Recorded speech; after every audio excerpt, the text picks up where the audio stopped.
Hello बच्चों, नमस्कार। मैं हूं नारायण पटेल। आपके अपने चैनल पर आज हम यहां पर बात करेंगे जवाहर नवोदय विद्यालय प्रवेश परीक्षा 2023, जिसका एक मैंने प्रैक्टिस सेट बहुत ही ज़बरदस्त लिया है। जो गणित के 20 प्रश्न पूछे जाते हैं, आपको हूबहू ऐसा ही प्रश्न वहां पर देखने को मिलेगा।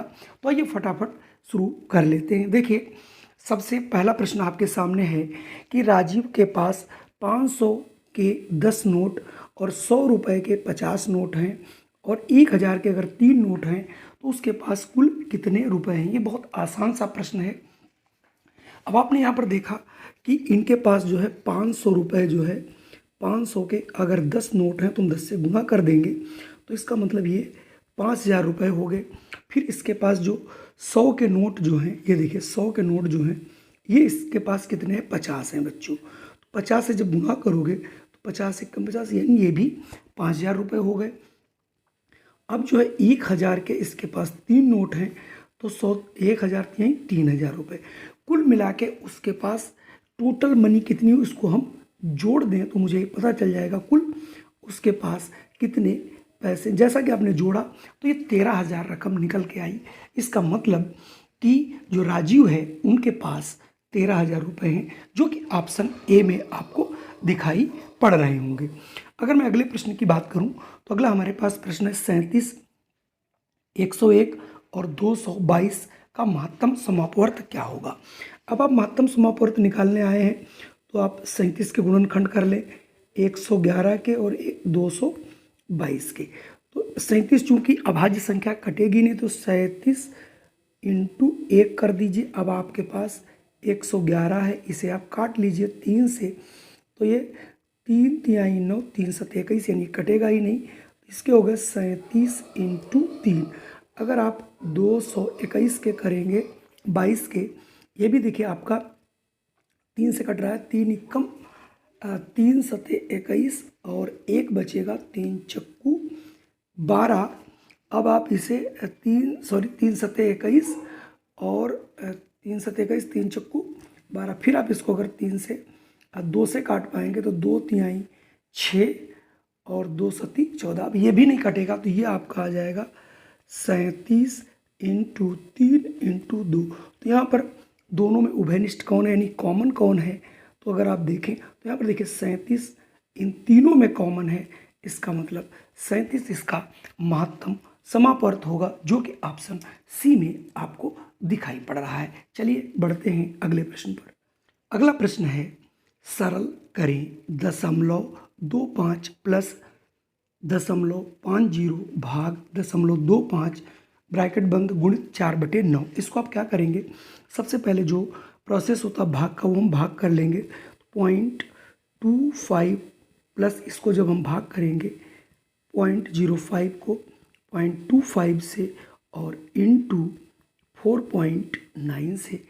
अगर आप यहाँ से देखें तो ये 0.25 ही रहेगा प्लस, अब इसको मैं अगर काटूं तो दशमलव हट जाएंगे, 25 से कम 25, 25 दूना 50 यानी 2, और उसको भाग करेंगे 4/9 से।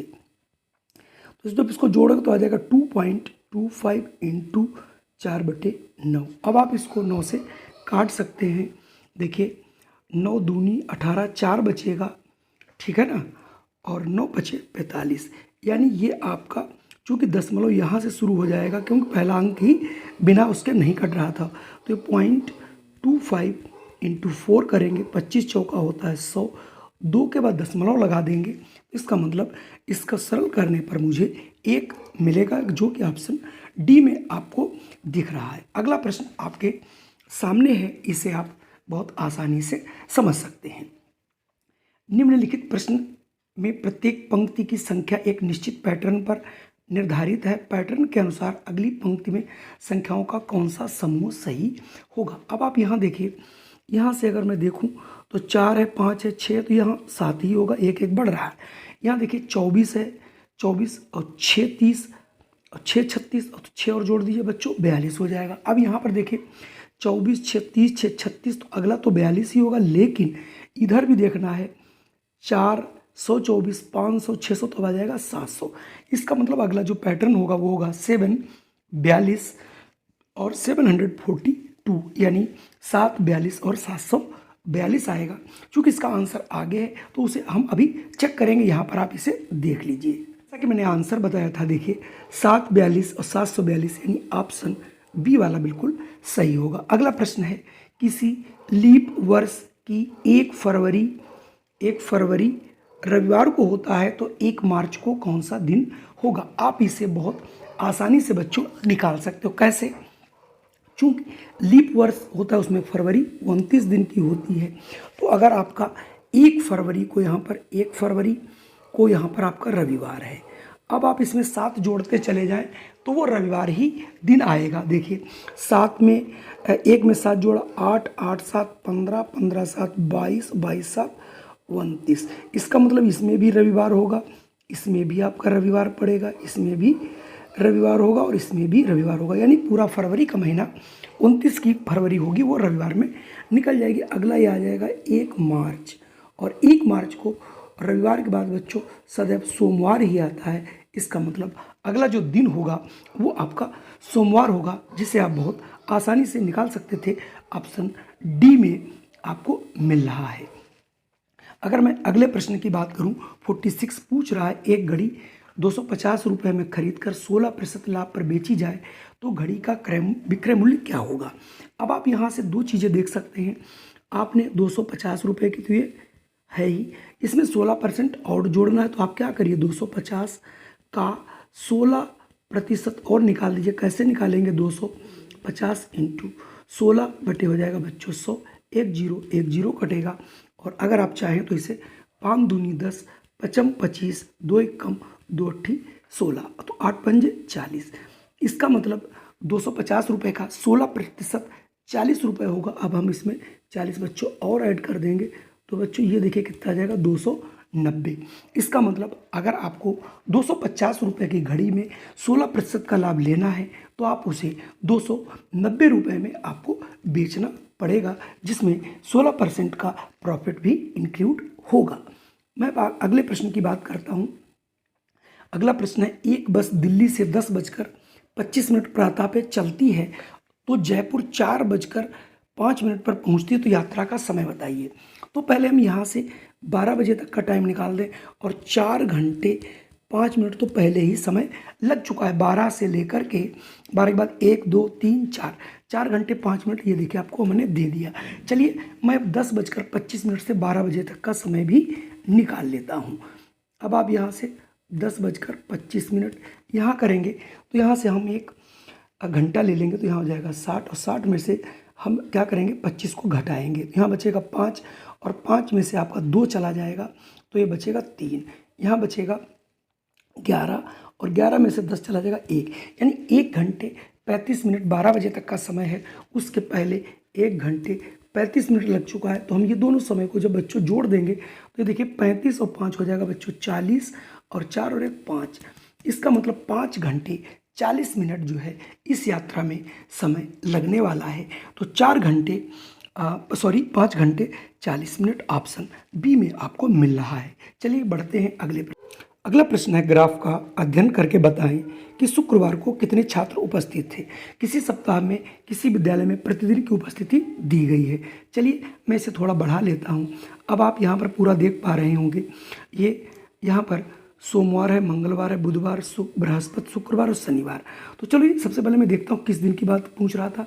ये शुक्रवार की बात पूछ रहा है, तो आपके सामने शुक्रवार कहाँ पड़ेगा आप देख रहे होंगे।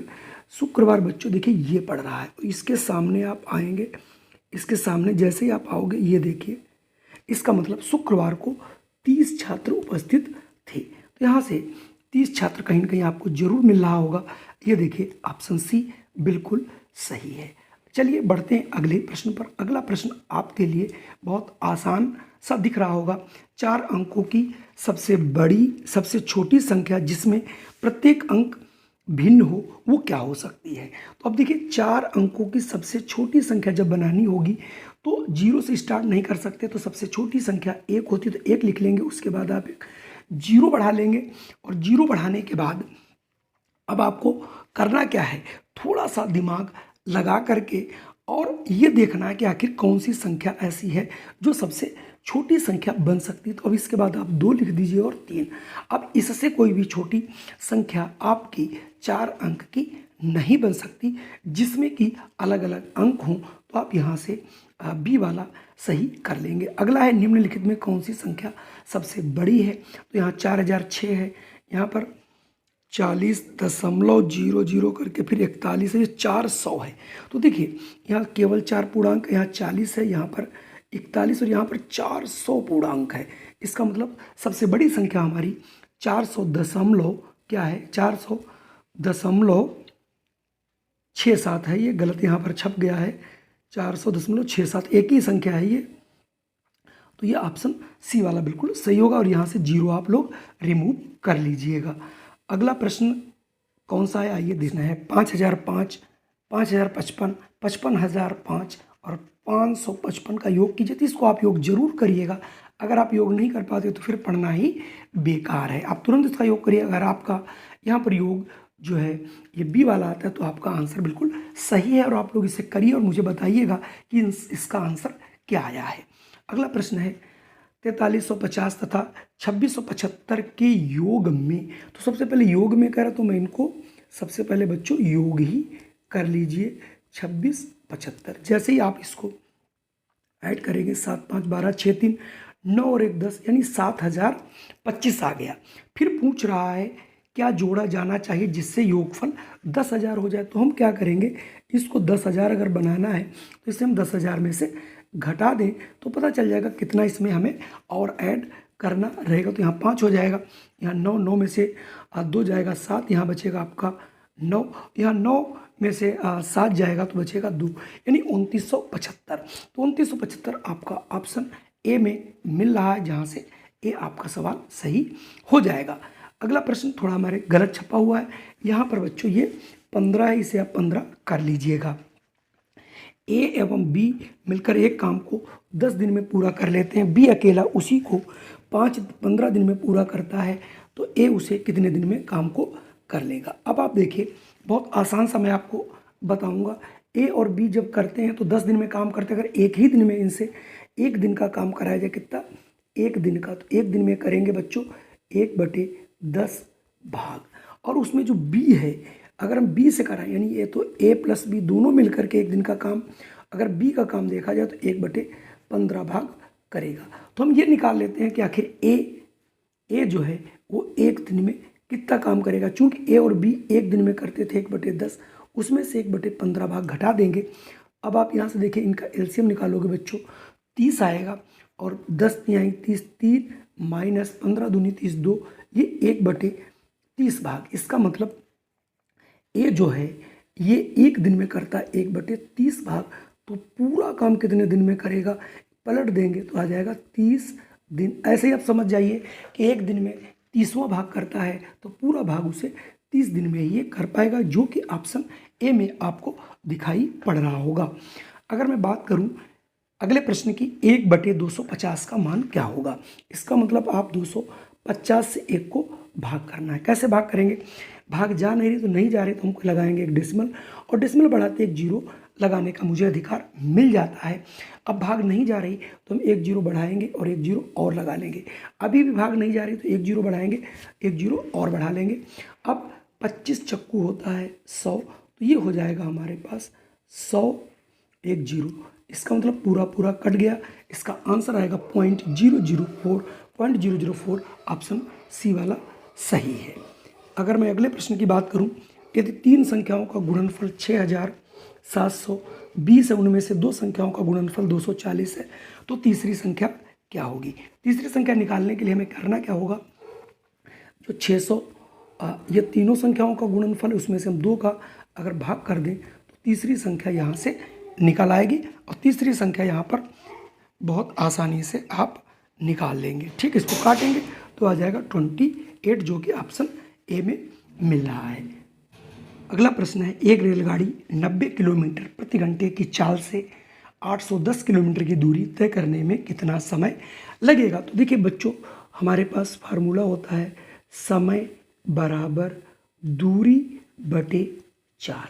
ठीक है, तो अगर आप दूरी देखें 810 किलोमीटर है और 1 घंटे में 90 चलती है। अब 9 9 काट देंगे, 0 0 काट देंगे, 9 एकम 9 नमा 81। इसका मतलब इसको अभी समय जो है 9 घंटे लगेगा, जो कि ऑप्शन ए में आपको मिल रहा होगा। अगला प्रश्न 58 है, जो कि बहुत आसान प्रश्न है। ऐसे प्रश्न बहुत आते हैं, कैसे करना मैं आपको चुटकियों में बताता हूँ। एक परीक्षा में पास होने के लिए 30% अंक लाना अनिवार्य है। मोहन ने 260 अंक आए और 10 अंकों से वो फेल हो गया। परीक्षा का अधिकतम अंक क्या है? मान लेते हैं परीक्षा का पूर्णांक जो है वो x है और इसमें x का 30% नंबर कितना हुआ? ये 200 चूँकि 60 लाया है और 10 नंबर से फेल है, इसका मतलब इसे 270 नंबर लाने हैं। किसके? x का 30%। तो x का 30 हो जाएगा, 270/1 करेंगे। यहाँ 0 0 कट जाएगा, क्रॉस मल्टीप्लिकेशन करेंगे, 3x बराबर ये आ जाएगा 27। 270 इंटू 10 बराबर 2700। इसको x बराबर निकालोगे, 3 से भाग करोगे, 3 एकम 3 नाम 27। इसका मतलब यहाँ से 900, यानी उस परीक्षा का जो पूर्णांक है वो 900 है।